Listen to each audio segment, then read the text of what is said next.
আবারও শক্তিশালী ভূমিকম্প আঘাত এনেছে তুরস্কের পশ্চিমাঞ্চলে। ধসে পড়েছে একাধিক ভবন। প্রাথমিকভাবে অন্তত ২২ জন আহত হওয়ার খবর পাওয়া গেছে। গ্রিস, সাইপ্রাসেও ভূমিকম্পের প্রভাব পড়েছে। ৩ মাসেরও কম সময়ে একই এলাকায় আঘাত হানা দ্বিতীয় ভূমিকম্প এটি। মার্কিন ভূতাত্ত্বিক জরিপ সংস্থা ইউএসজিএস ভূমিকম্পের তীব্রতা রিখটার স্কেলে ৬ বললেও ৬.১ দাবি করেছে স্থানীয় দুর্যোগ ব্যবস্থাপনা সংস্থা।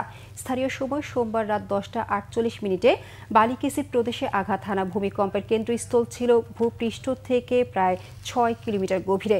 বেশি ক্ষয়ক্ষতি হয়েছে সিদ্দিরগি শহরে। সেখানে অন্তত ৩টি বহুতল ভবন আর ২ তলা দোকান ধসে পড়েছে।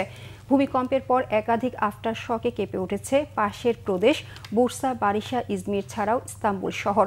আতঙ্কে ঘরের বাইরে রাত কাটিয়েছেন দুর্গত এলাকাবাসী। বৃষ্টি শুরু হলে তাদের আশ্রয় দিতে মসজিদ, স্কুল আর স্টেডিয়ামের দরজা খুলে দেওয়া হয়। গত জুলাই ও আগস্টে একই এলাকায় ভূমিকম্প আঘাত এনেছে।